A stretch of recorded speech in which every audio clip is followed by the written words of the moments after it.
포커스 시간입니다. 국민의힘 김상욱 의원과 함께하겠습니다. 어서 오세요. 반갑습니다. 네, 행복한 하루 되십시오. 행복한 하루가 돼야 되는데 앞서서 나오신 패널분들도 다 불안하다 뭐 이런 말씀을 하도 많이 하셔가지고요. 그래도요, 네. 좋은 기운이 좋은 일을 당겨옵니다. 우리가 많이 네. 웃을수록 더 좋은 일이 우리한테 찾아오지 않을까라고 믿고 있습니다. 네. 힘들수록 더 많이 웃어야 됩니다. 한번 웃고 시작하겠습니다. 그러면. 힘들다고 네. 징징징 하면요. 네. 서로 더 힘들어요. 이럴수록 더 웃어야 됩니다. 와, 의원님 굉장히 여러모로 힘드실 것 같은데 웃으시니까 제가 드릴 행복 바이러스를 말씀이 많이 없네요. 드리고 싶습니다. 알겠습니다. 감사합니다. 어제 한 총리 얘기부터 여쭤봐야 될 것 같은데 네네. 숫자가 갈렸어요. 기각 5, 각하 2, 인용 1. 이 숫자를 해석할 필요가 있습니까? 의미 어떻게 보세요? 뭐 우리가 당연히 헌법재판소는 다양한 정치 성향을 가진 헌법재판관들로 구성이 됩니다. 그런 성향이 이번에 좀 반영된 것 같고요. 8인 전원 뭐 합의로 나오지 않았다는 점이 뭐 우리 기대와는 좀 다르긴 했지만은 일단 뭐 재판관님 한 분 한 분께서 참 많은 고민을 하셨구나 하는 생각이 들었고요. 그리고 그 중에서도 좀 중요한 몇 가지를 좀 발견할 수 있었습니다. 사실 우리가 지금 관심이 있고 중요한 것은 대통령 탄핵 심판 결정이지 않습니까? 그와 관련해서 첫 번째로 최소 6명의 헌법재판관들께서 우리 지금 탄핵 각하 의견을 주장하시는 분들이 하시는 말씀이 있으세요. 최초 탄핵 소추 사유에 형법상 내란의 점을 넣었다가 철회를 했지 않느냐. 헌법재판에 내란 사실의 점은 남아있다 하더라도 형사상 내란의 점은 철회했으니 이 부분 각하돼야 되는 것 같다라는 주장을 지금까지 해왔었는데 한덕수 국무총리 판단에도 똑같은 쟁점이 있었음에도 불구하고 그에 대해서 쟁점으로조차도 넣지 않고 그냥 바로 최소 6분의 헌법재판관님께서는 그것은 쟁점조차 되지 않는다라는 판단을 하셨습니다. 따라서 윤석열 대통령의 탄핵 심판 결정에서도 해당 쟁점은 쟁점으로조차 올라오지 않는 사유가 되겠구나라는 것은 좀 미루어 알 수 있었던 것 같고요.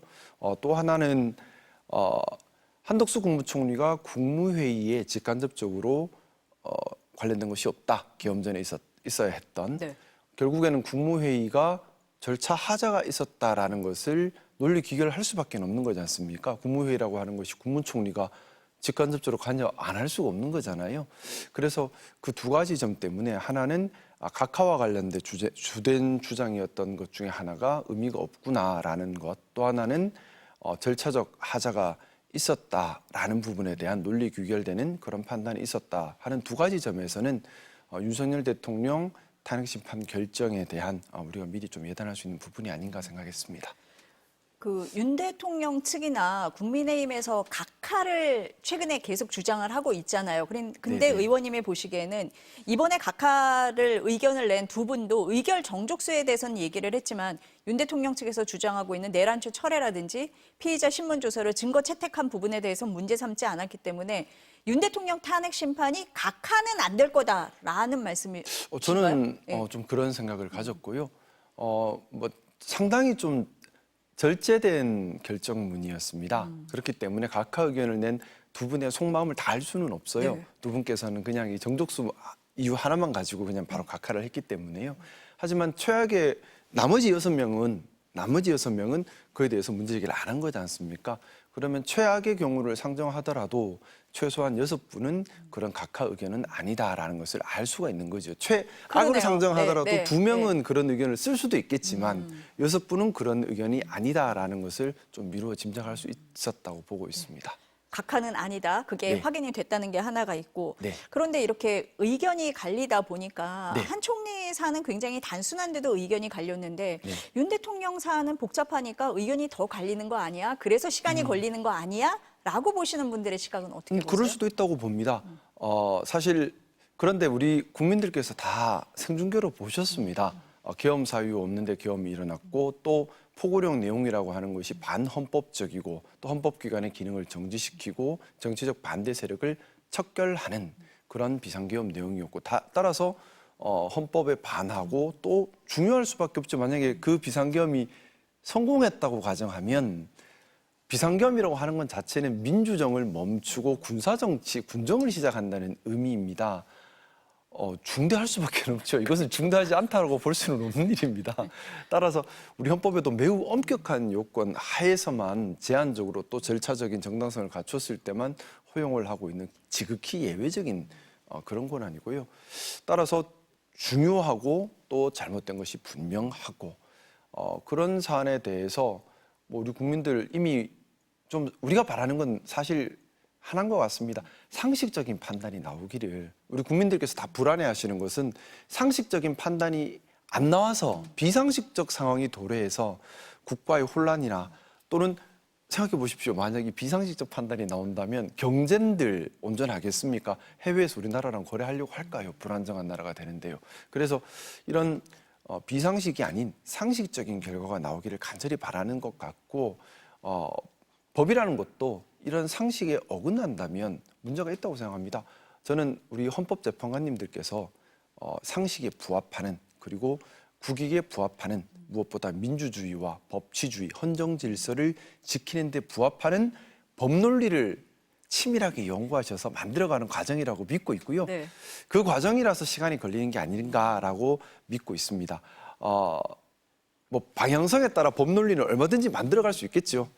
그런데 헌법재판관님들께서 그 방향성에 대해서 대한민국을 지키는 방향성, 뭐 어렵게 볼 게 아닙니다. 상식이 통하는 또 민주주의가 지켜지는 잘못된 것은 잘못되었다라고 판단하는 최소한의 법적 양식과 상식이라고 생각합니다. 이 방향성으로 법논리를 치밀하게 구성해 가는 과정이시기를 믿고 있고요. 꼭 그렇게 하셔야 됩니다. 다들 그게 바라는 반대요. 안 지금 그러면 안 되죠. 변론 종결되고 지금 평의가 한 달째 이어지고 있거든요. 네네. 그래서 일각에서는 법조계 일각에서는 한 달 동안 법리를 가지고 다투겠느냐, 혹시 정치적 고려가 좀 있는 거 아니냐라고도 하거든요. 네. 네. 그런 우려들을 많이들 하고 계시고 저 역시 뭐 그런 우려는 분명히 있습니다. 사실 우리가 알 수가 없어요. 워낙 보안 유지를 철저하게 하고 있으니까요. 하지만 네. 분명히 헌법재판관님도 알고 계실 겁니다. 역사에 남는 일입니다. 국민의힘 안에서 예. 기각각하 될 거다라는 얘기가 어제 오늘 많이 나온다 그러는데 그렇습니까? 많이들 하세요. 좀 정말 많이들 하시고 또 그걸 믿고 있고 많이 바라는 분들이 계신 것 같습니다. 그런데 뭐 저는 참 뭐 좀 또 비판을 받을 수는 있겠지만 정말 위험한 생각이라는 마음입니다. 보수주의 정당이지 않습니까? 우리는 보수 가치를 추구하는 정당이지 않습니까? 보수 가치를 추구한다면 민주주의를 회복하고 헌정 질서를 회복하고 법치주의를 회복하는 것이 무엇보다 중요합니다. 진영 논리에 갇혀서 민주주의 회복을 도외시해 버린다면 단기적인 이익은 있을 수도 있습니다. 하지만 장기적으로는 방향성을 잃어버리는 것이라서 당의 존립 기반 자체가 흔들릴 수 있는 아주 길게 봤을 때는 정말 당에 해가 될 수 있는 위험한 생각이라는 마음이고요. 힘들수록 어려울수록 우리가 용기를 내야 합니다. 가장 큰 용기라는 것은 우리가 잘못된 것을 잘못되었다라고 직시하고 고칠 수 있는 것이 진짜 용기라고 생각합니다. 어제 한 총리 선거도 관심이었지만 그 윤 대통령 선거를 좀 유추해 볼 수 있는 면 때문에 그랬잖아요. 네네. 두 사안이 좀 연계가 돼 있는 부분이 있습니까? 아니면 별개 사안을 다르게 해석하는 겁니까? 일단 저는 예. 기본적으로는 어제 결정문에 나온 내용 중에 윤석열 대통령과 연결되는 부분은 제가 말씀드렸던 한 두 가지 정도 외에는 연결되는 부분은 별 다르게 없는 것 같습니다. 각하 의견을 개진하셨던 두 분께서 주장했던 소추의 정족수 요건도 윤석열 대통령 사건과는 무관하고요. 무관하죠. 예. 또한 기각 별개 의견을 냈던 김복형 헌법재판관의 예. 상당 기간이 필요하다 하는 의견도 윤석열 대통령 탄핵 심판에서는 쟁점이 아닌 부분입니다. 따라서 윤석열 대통령 판단에 직접 연결되는 쟁점 판단은 거의 없었던 것이고요.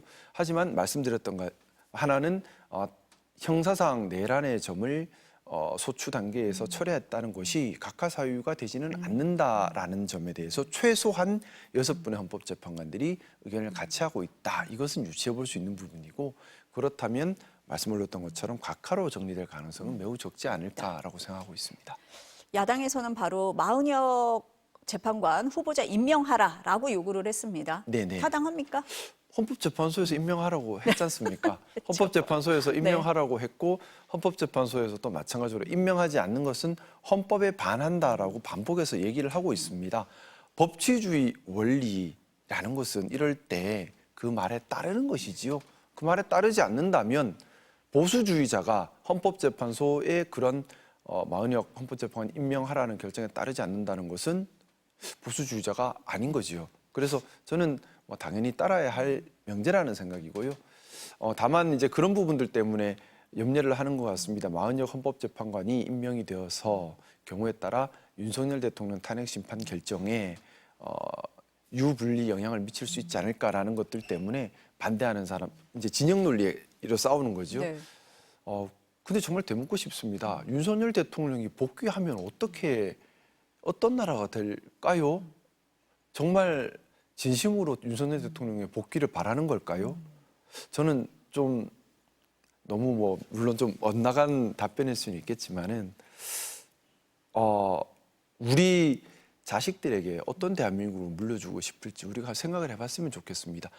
나한테 좀 이익이 된다고, 나의 정치적, 경제적, 사회적 이익이 된다고 해서 대한민국의 민주주의가 무너지고 법치주의가 무너지고 언제든 비상기업을 할 수 있고 언제든 정치적 반대 세력을 처단할 수 있는 나라라면 너무 위험하지 않나요? 우리 자식들이 살게 하기에는 위험한 나라이지 않을까요? 지금 우리가 용기를 가지고 현명한 방향성을 분명히 알아야 될 문제라고 생각합니다.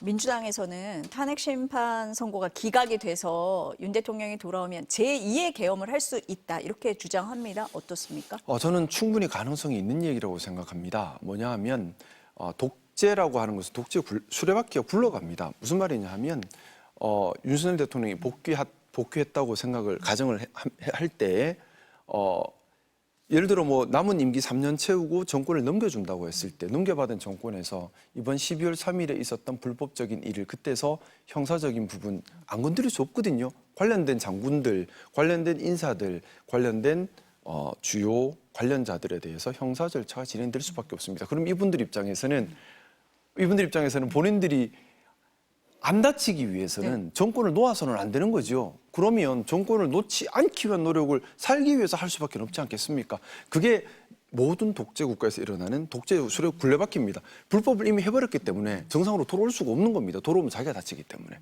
또 하나는 우리 국민들께서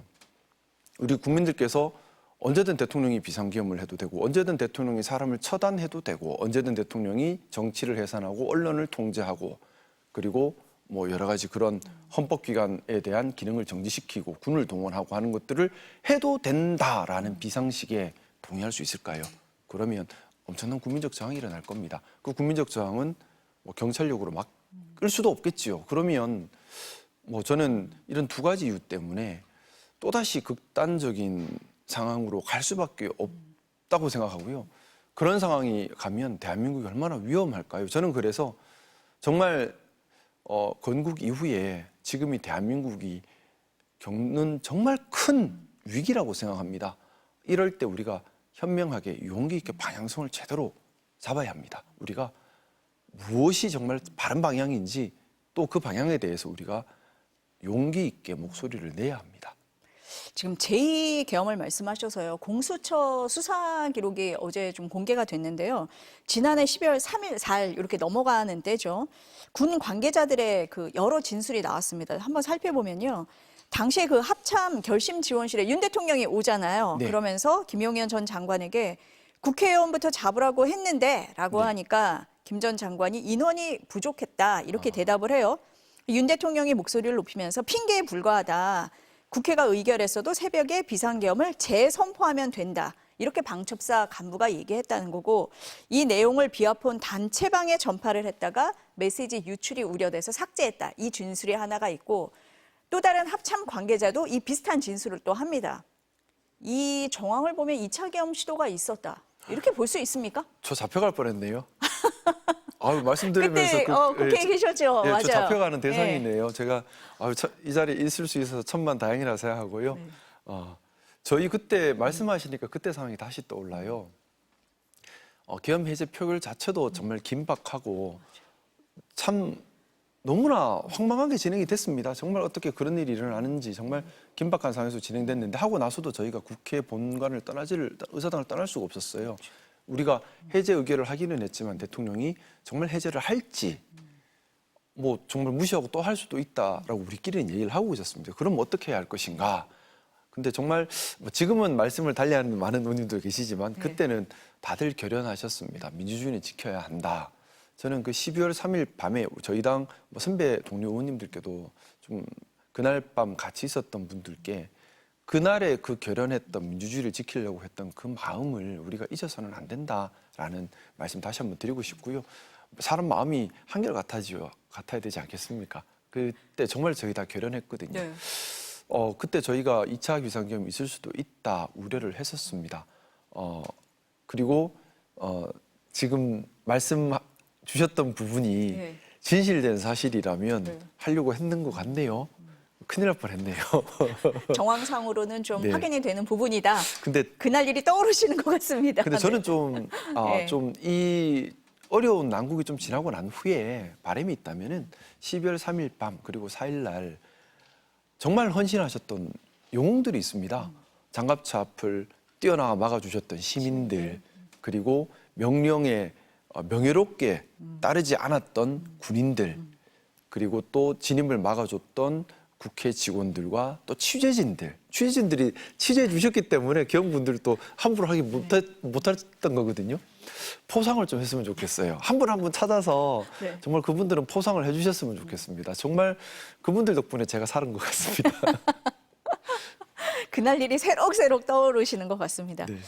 이재명 대표 얘기 좀 여쭤볼게요. 내일 네. 그 선거법 위반 항소심 선고 있거든요. 1심에서 징역 1년에 집행유예 2년이었습니다. 내일 어떨 걸로 전망하세요? 글쎄요. 제가 판사님께서 어떤 결정하실지 네. 제가 알 수는 없는데요. 근데 우리나라의 참 안타까운 일면인 것 같습니다. 대통령은 탄핵심판 재판을 받고 있고 야당 당수는 마찬가지로 1심에서 유죄를 받고 2심에서 또 항소심 재판. 정말 어떻게 보면 법원에서 대한민국 정치를 다 정하는 상태가 돼버린 것 같습니다. 일단 재판 결과가 어떨지 제가 알 수는 없겠지만 유죄 판단이 유지가 되고 그것이 100만 원 이상 선고형이 유지가 된다면 그때는 저는 좀 그런 바람은 있습니다. 만약에 그렇게 유죄 판단이 유지가 되는 민주당 대표가 조기 대선에 대선 후보로 나섰을 때 국민들께서 받아주실 수 있는 문제인지 그리고 그렇게 하는 것이 과연 대한민국의 민주주의 발전에 어떤 모습일지에 대해서 이재명 대표 스스로도 아마 많은 고민을 아마 하고 있을 거라는 생각을 하고요. 마찬가지로 개인의 바람보다는 국익에 부합하는 용기 있는 고민이 필요한 대목이 아닌가라는 생각을 조심스럽게 해봅니다. 왜냐하면 경우에 따라 2심 선고 그때는 하면 상고는 또 할 수 있겠죠. 상고를 하게 되면 대법원 상고심 같은 경우는 빨리 선고할 수도 있습니다. 그러면 말 그대로 대통령 누가 되는가를 대법원에서 정하는 상황이 돼버릴 수도 있어요. 그러면 정치가 아니라 완전히 그냥 법원에 다 맡겨놓는 꼴이 될 수도 있습니다. 일단 뭐 내일 결과를 봐야겠지만 유죄 판단이 나온다면 이 정치를 하는 모든 분들께서 대한민국 민주주의 발전을 위해 어떤 것이 바른 방향인지에 대해서 한번 심도 있는 자기 성찰을 할 필요가 있다라는 생각을 하고 있습니다. 국민들께서 저희가 결과를 없어요. 몰라요. 결과를 저도 모르니까. 몰라요. 네, 뭐 그거에 따라서 그러면은 조기 대선으로 간다라고 하면 네. 민주당 뭐 전체 이 조기 대선 국면에서 굉장히 큰 영향이 있을 거다. 이렇게 저는 보시겠네요. 있을 수밖에 없지 않을까 합니다. 불안하지 않습니까? 만약에 유죄 판단이 나왔다. 그리고 한참 대선 선거운동을 하다가 대법원 확정 판결을 나버리면 민주당도 불안할 겁니다. 그러면 그 혼란은 또 어떻게 감당을 할 것인지 국민들께서 정말 제가 생각하는 민주주의라고 하는 것은 국민들이 선택할 수 있는 선택할 자유가 있어야 됩니다. 선택할 수밖에 없게 선택지가 없게 만들어버리는 것은 민주주의가 아니라고 봐요. 근데 지금 보면 국민들께서 선택할 수 있는 것이 아니라 할 수밖에 없게 만들어가고 있습니다. 왜 이렇게 국민들의 선택권을 좁혀가는지 좀 뭐 저희 당도 그렇고 민주당도 그렇고 국민들의 선택권을 좀 넓게 보장해주는 정치 토양이었으면 좋겠다는 바람이 있습니다. 네. 어쨌든 뭐 내일 결과를 좀 지켜봐야겠지만 그에 네. 따라서 정치권의 영향은 클 수밖에 없다. 이렇게 보시는 것 같습니다. 네. 오늘 말씀 여기까지 듣겠습니다. 감사합니다. 감사합니다. 행복한 한 주 되십시오.